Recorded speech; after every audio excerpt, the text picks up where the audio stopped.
All right, everybody, welcome back. We have reached the final stop in this epic death album review series here.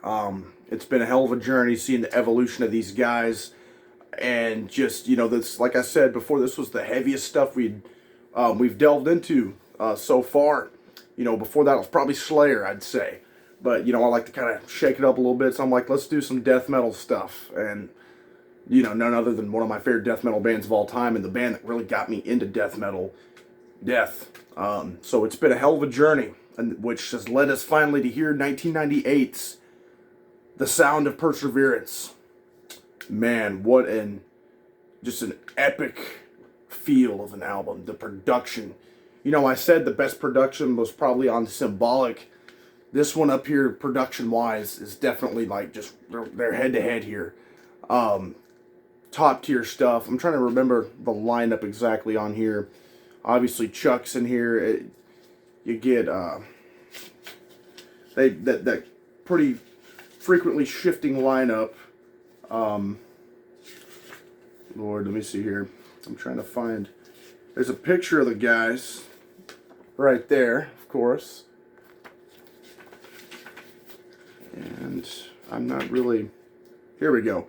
Shannon Hamm, also on guitars. Of course, Chuck Schuldiner, guitar and vocals. Scott Clendenin on bass. Richard Christie on drums. There's a picture of the guys. Not really any other guys I've really heard much of anything else from. Maybe they're out there in some other projects and everything. Maybe some other death metal bands that I need to check out that they're involved in or something. So, it's always cool to kind of click on the Wikipedia page of some of these guys, which I've, like I said, I've not done with those particular guys, but that's kind of how Death has been, that just revolving lineup, the revolving door that Chuck Schuldiner kind of has for people kind of joining in. And Death is his baby, and people, it's like, you're welcome to join in, and just enjoy your time while you're there, because you ain't gonna last too long. It's kind of what, but it's led to a very diverse, albums overall, the sound and everything from them. So, but with that being said, guys, let's jump right into this with the crazy, freaking heavy Scavenger of Human Sorrow. Right off the bat, you talk about a vocal change. Chuck Schuldiner seemed to be going with more of a high pitch kind of growl and very harsh vocal. I will say I do prefer kind of the more darker growls from Chuck, the more power growls, But this is really cool. I mean, he clearly did this great. I think it was really cool hearing. It makes this definitely a standout album for the band as far as vocally goes. I mean, there's no other albums of Death in which Chuck is sounding like this. So this one is always, I've always known like this album is where he's got the high pitch kind of Death vocals going on. And he just nails it here on Scavenger of Human Sorrow, and the speed of this one too. And just the way he's, it has, the melodies are really cool, involving that kind of vocal style on this one. Kind of, spits out these quick little spurts of lyrics and melodies there on this one. And I love Scavenger of Human Sorrow. That's always been a top tier track for me off this album. Whenever I first heard this album, I remember being like, whoa, this is different. This is something different. I was like, what, did they kick out Chuck or something? Because it sounds like a different vocalist at times on here. And maybe if you had no clue who Death were, period, and were just listening to maybe their, not even, if you gave someone like a blind test, showed them like Scream Bloody Gore and told them to listen to that without knowing who the band is or anything, and then this one, they would probably think they're two different bands. Which really, not even just vocally, but just as far as production, musically, the guys that evolved.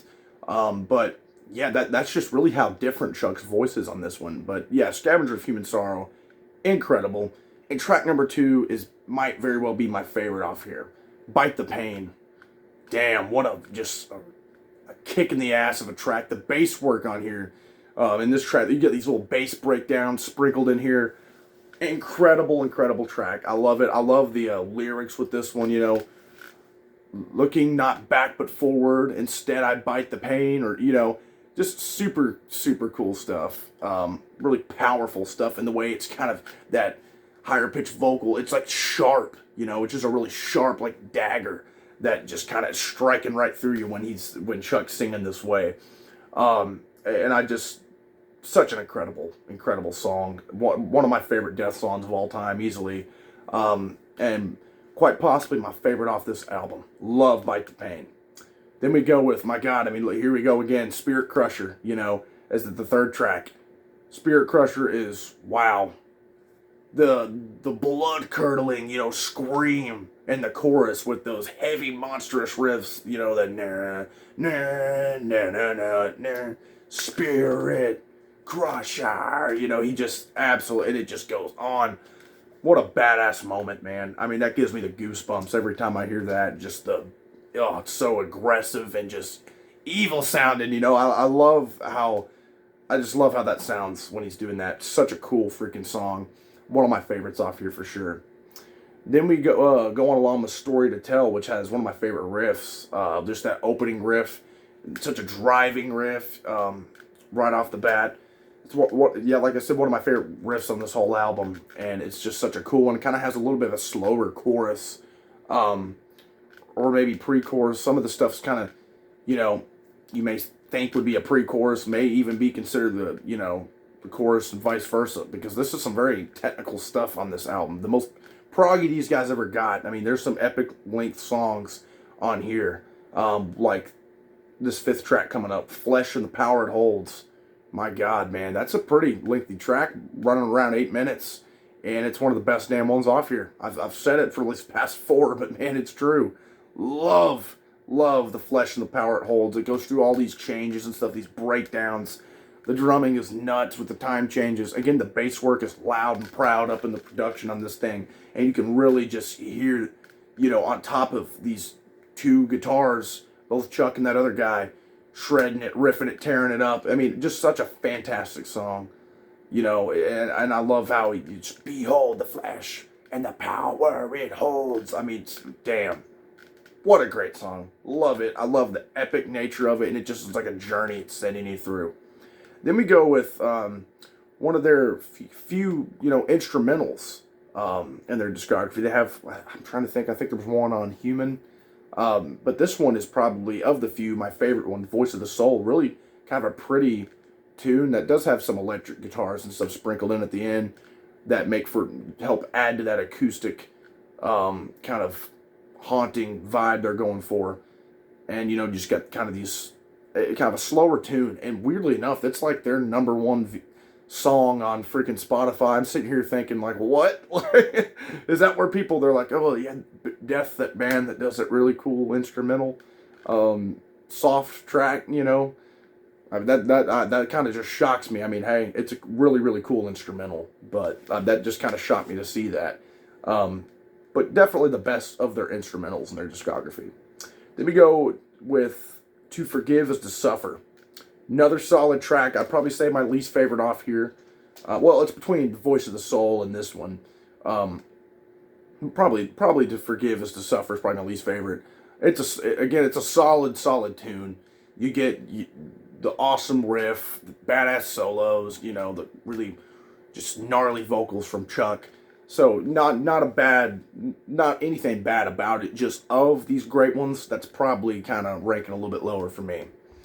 Then we go with A Moment of Clarity, another just killer tune. Man, love this one as well. Such a powerful track. The riff is just sick, man. Absolutely sick. Another fantastic track off here. Then we go to close it out actually with a cover.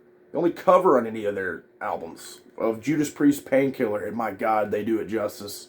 It's such an incredible cover.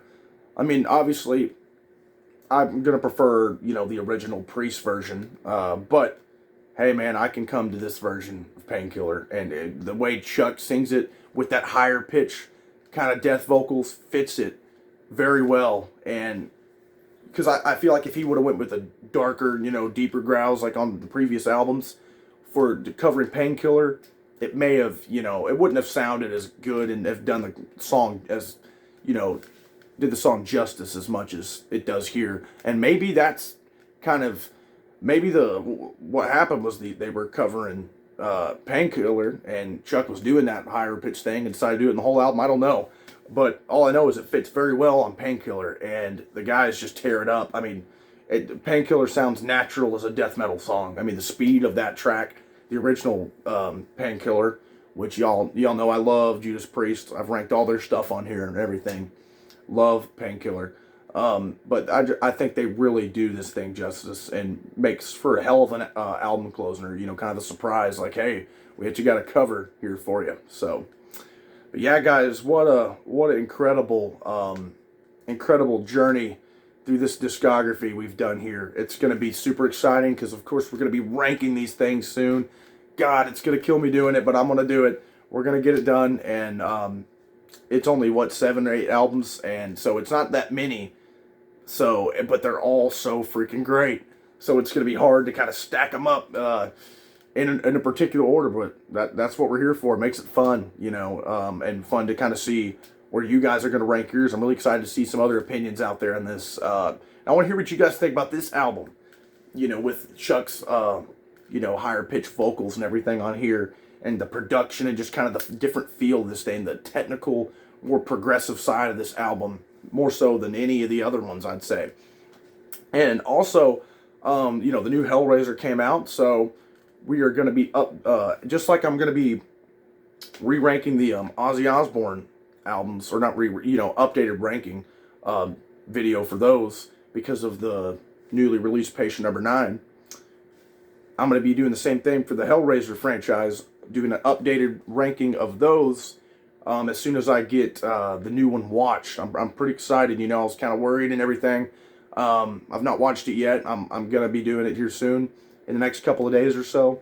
And I was kind of worried and everything, hearing about, you know, them changing, you know, Pinhead to a girl and everything. Then it turns out, oh, he wasn't ever really specified a gender in the book or whatever.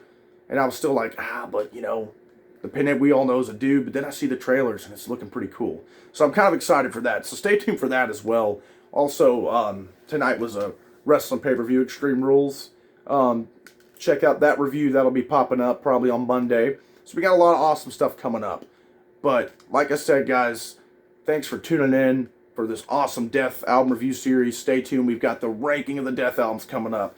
Updated Ozzy ranking. Updated Hellraiser ranking. Some wrestling review stuff. So stay tuned for that. Thanks, guys.